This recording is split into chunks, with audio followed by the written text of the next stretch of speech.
ಪಂಚರಾಜ್ಯ ಚುನಾವಣೆಯಲ್ಲಿ ಬಿಜೆಪಿಗೆ ಮತ ನೀಡಿದಕ್ಕಂತ ಎಲ್ಲ ಮತದಾರರಿಗೆ ಕರ್ನಾಟಕ ಬಿಜೆಪಿ ಪರವಾಗಿ ಅಭಿನಂದನೆ ಸಲ್ಲಿಸ್ತಾ ಇದ್ದೀರಿ. ವಿಶೇಷವಾಗಿ ಭಯೋತ್ಪಾದಕರ ಹೆಬ್ಬಾಗಿಲಾಗಿದ್ದಂಥ, ನುಸುಳುಕೋರರ ಹೆಬ್ಬಾಗಿಲಾಗಿದ್ದಂಥ ಬಾಂಗ್ಲಾದೇಶದವರು ಸುಮಾರು 2 ಕೋಟಿ ಜನ ದೇಶಕ್ಕೆ ಬರೋ ರೀತಿ ಅವರಿಗೆಲ್ಲ ಒಂದು ರೀತಿ ಆಧಾರ್ ಕಾರ್ಡ್ ಎಲ್ಲ ಕೊಟ್ಟಂತ ಮಮತಾ ಅವರ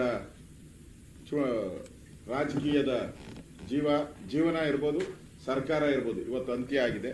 ದೇಶದ ಭದ್ರತೆಗೆ ನರೇಂದ್ರ ಮೋದಿ ಒಬ್ಬರೇ ಸೂಕ್ತ ಅನ್ನೋಂಥದ್ದು ಈ ಚುನಾವಣೆಯ ಫಲಿತಾಂಶ.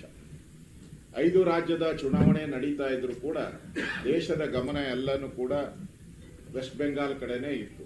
ಕಾರಣ ಅಲ್ಲಿನ ದುರಾಡಳಿತ, ಪ್ರತಿನಿತ್ಯ ಹಲ್ಲೆ, CBI ಇರ್ಬೋದು, ಇನ್ಕಮ್ ಟ್ಯಾಕ್ಸ್ ಇರ್ಬೋದು, ನ್ಯಾಯಾಂಗದ ಮೇಲೆ ಆಪಾದನೆ ಮಾಡ್ತಕ್ಕಂಥದ್ದು ಇರ್ಬೋದು, ರಾಜ್ಯಪಾಲರ ಮೇಲೆ ಆಪಾದನೆ ಮಾಡ್ತಕ್ಕಂಥದ್ದು, ಇದೇ ಚಾಳಿ. ಇವತ್ತು ಅದು ಅಂತ್ಯ ಆಗಿದೆ. ಇಡೀ ದೇಶದ ಭದ್ರತೆ ಇವತ್ತು ಗಟ್ಟಿಯಾಗುವಂತ ಒಂದು ವಾತಾವರಣ ಇದೆ. ಸುಮಾರು 15 ವರ್ಷಗಳ ಕಾಲ ಅಲ್ಲಿ ಬೇಲಿ ಹಾಕಕ್ಕೂ ಬಿಟ್ಟಿಲ್ಲ. ಬಾಂಗ್ಲಾದೇಶದ ವಲಸಿಗರು ಏನ್ ಬರ್ತಾ ಇದ್ರು, ಭಯೋತ್ಪಾದಕರು ಏನ್ ಬರ್ತಾ ಇದ್ರು, ಅದನ್ನ ಬೇಲಿ ಹಾಕಕ್ಕೂ ಬಿಟ್ಟಿರಲಿಲ್ಲ ಆ ತಾಯಿ. ಇವತ್ತು ಅದಕ್ಕೆ ಅಂತ್ಯ ಆಗಿದೆ. ಇದೊಂದು ಇಡೀ ದೇಶಕ್ಕೆ ಸಂತೋಷ ಕೊಡುವಂತ ಒಂದು ವಿಚಾರ. ಇನ್ನು ಉಳಿದಂತೆ ನಮ್ಮ ರಾಜ್ಯದ ಅಧ್ಯಕ್ಷರು ಹೇಳಿದ್ದಾರೆ, ಎಲ್ಲಾ ರಾಜ್ಯಗಳಲ್ಲೂ ಕೂಡ ಟೋಟಲ್ ಆಲ್ ತಗೊಂಡಾಗ ಬಿಜೆಪಿಗೆ ಜನ ನರೇಂದ್ರ ಮೋದಿ ಅವರಿಗೆ, ಅಮಿತ್ ಶಾ ಅವರಿಗೆ, ನಮ್ಮ ರಾಷ್ಟ್ರೀಯ ಅಧ್ಯಕ್ಷರಿಗೆ ಬೆಂಬಲ ಕೊಟ್ಟಿರೋದು ಸ್ಪಷ್ಟ ಕಾಣ್ತಾ ಇದೆ. ಇನ್ನು ಮುಂದಿನ ದಿನಗಳಲ್ಲಿ ಕಾಂಗ್ರೆಸ್ ಮುಕ್ತ ದೇಶ ಆಗ್ತದೆ. ಕಾಂಗ್ರೆಸ್ ಮುಕ್ತ ದೇಶ ಆಗುವಂಥದ್ದು ಇವೆಲ್ಲನೂ ಕೂಡ ದಾಪುಗಾಲಾಗ್ತಾ ಇದೆ. ಇನ್ನು ಇವತ್ತಿಗೂ ಅಷ್ಟೇ, ಈಗಲೂ ಅಷ್ಟೇ ನಮ್ಗೆ ವಿಶ್ವಾಸ ಇದೆ, ದಾವಣಗೆರೆ ನಾವು 1,000 ವೋಟಲ್ಲಾದರೂ ನಾವು ಗೆಲ್ತೀವಿ. ನಾವು ಈಗ ತಾನೇ ಫೋನ್ ಮಾಡಿದ್ರಿ ಅಲ್ಲಿ ನಮ್ಮ ಜಿಲ್ಲಾಧ್ಯಕ್ಷರಿಗೆ ಎಲ್ಲರಿಗೂ 1,000 ವೋಟಲ್ಲಾದರೂ ನಾವು ಗೆಲ್ಲುವಂಥ ವಾತಾವರಣ ದಾವಣಗೆರೆಯಲ್ಲಿ ಇದೆ. ಅದರಿಂದ ತಮಗೂ ಗೊತ್ತಿದೆ, ಯಾವುದೇ ಬೈ ಎಲೆಕ್ಷನ್ ನಡೆದಾಗ ಕರ್ನಾಟಕದಲ್ಲಿ ನಾವು ನಮ್ಮ ಸರ್ಕಾರ ಇದ್ದಾಗ 16 ಬೈ ಎಲೆಕ್ಷನ್ ನಡೆದು 15 ನಾವು ಗೆದ್ದಿದ್ವಿ. ಇದು ಸಿಂಪತಿ ಮೇಲೆ ನಡೆಯುವಂಥ ಚುನಾವಣೆ. ಅಲ್ಲಿ ಕಾಂಗ್ರೆಸ್ಸಿನ MLAಗಳು ತೀರೋಗಿದ್ರು, ಅವರ ಸಿಂಪತಿ ಮೇಲೆ ನಡೆಯುವಂಥ ಚುನಾವಣೆ. ಆದರೂ ಕೂಡ ದಾವಣಗೆರೆಯಲ್ಲಿ ಒಳ್ಳೆಯ ಫೈಟನ್ನು ನಾವು ಕೊಟ್ಟಿದ್ದೀರಿ.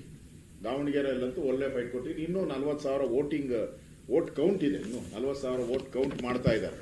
ಸೊ ನಮಗೆ ಈಗಿರೋಂಥ 5-6 ಸಾವಿರ ಲೀಡ್ ಆರಾಮ್ಸೆ ನಾವು ದಾಟಿ ಆಚೆ ಬರ್ಬೋದು ಅನ್ನೋ ವಿಶ್ವಾಸ ನಮಗಿದೆ. ನಮ್ಗೆ ಬರ್ತಾ ಇರುವಂಥ ಫೋನ್ ಅಲ್ಲಿಂದ ನಾವು ಗೆದ್ದೇ ಗೆಲ್ತೀರಿ ಅಂತ ವಿಶ್ವಾಸದಲ್ಲಿ ನಮ್ಮ ಕಾರ್ಯಕರ್ತರೆಲ್ಲ ಹೇಳ್ತಾ ಇದ್ದಾರೆ. ಅದರಿಂದ ಕರ್ನಾಟಕದಲ್ಲೂ ಕೂಡ ನಾವೆಲ್ಲ ಒಟ್ಟಾಗಿ ಒಗ್ಗಟ್ಟಾಗಿ ಯಾವುದೇ ಒಂದು ಸಣ್ಣ ಸಮಸ್ಯೆನೂ ಇಲ್ಲದೆ ನಾವು ಹೋರಾಟವನ್ನು ಮಾಡಿದ್ದೀರಿ.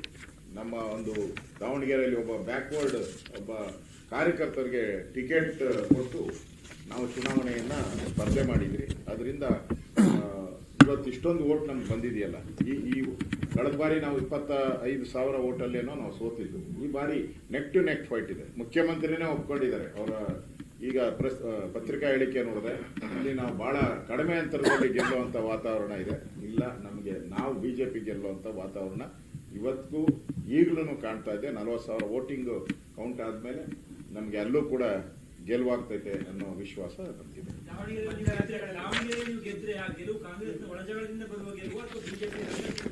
ಬಿಜೆಪಿಯ ಸಂಘಟನೆಯಿಂದ ಬರುವಂತ ಗೆಲುವು. ಕಾಂಗ್ರೆಸ್ ಅವ್ರು ಒಡಕಿದೆ ಅಂತ ಅದನ್ನ ನಾವೇನ್ ಬೆನಿಫಿಟ್ ಅಂತ ಮಾಡಕ್ ಹೋಗಲ್ಲ. ಅದು ಅವ್ರ ಪಾಡು. ಅವ್ರು ಕಿತ್ತಾಡ್ಕೊಂಡು ಮುಖ್ಯಮಂತ್ರಿ ಕುರ್ಚಿ ಕಿತ್ತಾಡ್ಕೊಂಡು ಮುಸ್ಲಿಮರಿಗೆ ಅನ್ಯಾಯ ಆಗಿದೆ, ಮುಸ್ಲಿಮರಿಗೆ ದ್ರೋಹ ಬಗ್ದಿದ್ದಾರೆ ಅಂತ ಮುಸಲ್ಮಾನರು ಬಹಳ ಹಿಂದೆನೆ ತಿಳ್ಕೊಬೇಕಾಯ್ತು, ನಮ್ಗೆ ದ್ರೋಹ ಆಗ್ತಾ ಇದೆ ಅಂತ. ಈಗಾದ್ರೂ ಅಟ್ಲೀಸ್ಟ್ ಮುಸಲ್ಮಾನ್ ಬಾಂಧವರು ತಿಳ್ಕೊಂಡಿದಾರಲ್ಲ, ನಮ್ಗೆ ದ್ರೋಹ ಬೆನ್ನಿಗೆ ಚೂರಿ ಹಾಕಿದ್ರು ಕಾಂಗ್ರೆಸ್ ಅವರು ಅಂತ. ಅದು ತಿಳ್ಕೊಂಡ್ರೆ ಇಡೀ ದೇಶಕ್ಕೂ ಒಂದು ಒಳ್ಳೆ ಮೆಸೇಜ್ ಹೋಗ್ತೈತೆ. ಅದರಿಂದ ಇದು ಗೆಲುವು ಬಿಜೆಪಿಯ ಗೆಲುವು. ಯಾಕಂದ್ರೆ ನಾವು ಕ್ಯಾಂಡಿಡೇಟ್ ಹಾಕ್ಬೇಕಾದ್ರೆ ನಾವೆಲ್ಲ ಯೋಚನೆ ಮಾಡಿ ಒಬ್ಬ ಬ್ಯಾಕ್ವರ್ಡ್ ಕ್ಲಾಸ್ಗೆ ಕೊಡಬೇಕು ಅನ್ನೋ ತೀರ್ಮಾನವನ್ನ ಮಾಡಿ ಕಾರ್ಯಕರ್ತರಿಗೆ ಕೊಡಬೇಕು ತೀರ್ಮಾನ ಮಾಡಿದ್ರಲ್ಲ, ಅದರ ಪ್ರತಿಫಲ ಇಷ್ಟೊಂದು ಫೈಟ್ ಆಗ್ತಾ ಇರೋದು. ಅದರಿಂದ ಗೆಲುವಾಗ್ತೈತೆ.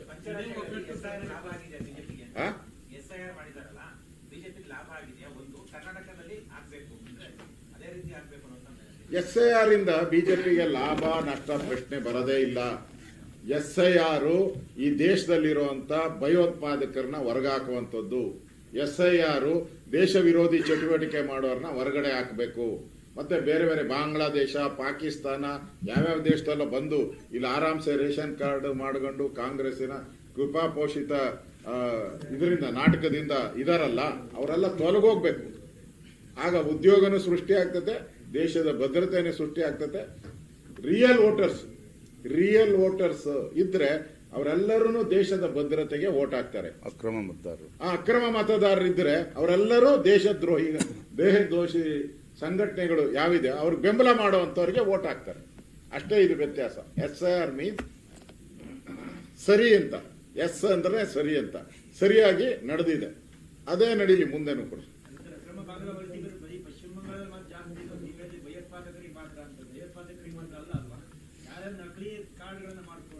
ಅದೇಳದಪ್ಪ ಗಮನಿಸ್ತಕ್ಕಂಥದ್ದೇ ಸರ್. ನಮ್ಮ ಕ್ಷೇತ್ರದಲ್ಲೂ ಇದೆ. ರಾಮನಗರದಿಂದ ಬಂದು ವೋಟ್ ಮಾಡ್ತಾರೆ, ಕನಕಪುರದಿಂದ ವೋಟ್ ಮಾಡ್ತಾರೆ. ಬೆಂಗಳೂರಲ್ಲಿ ಯಾಕೆ ಪರ್ಸೆಂಟೇಜ್ ಕಡಿಮೆ ಆಗ್ತದೆ? 45-48% ಬೆಂಗಳೂರಲ್ಲಿ ಆಗುವಂಥದ್ದು ವೋಟು.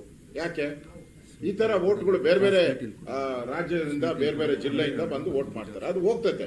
ಅದರಿಂದ SIR ನಿಜ ಸ್ಥಿತಿ, ದೇಶದ ನಿಜವಾದ ಮತದಾರ ಯಾರು ಅದನ್ನ ಸೂಚನೆ ಮಾಡುವಂತ ಒಂದು ವಿಧಾನ ಅದು. ಅದರಿಂದ ಬಿಜೆಪಿಗೆ ಲಾಭ ನಷ್ಟಕ್ಕೆ ಪ್ರಶ್ನೆ ಇಲ್ಲ, ದೇಶದ ಭದ್ರತೆ ಪ್ರಶ್ನೆ. ಧನ್ಯವಾದ.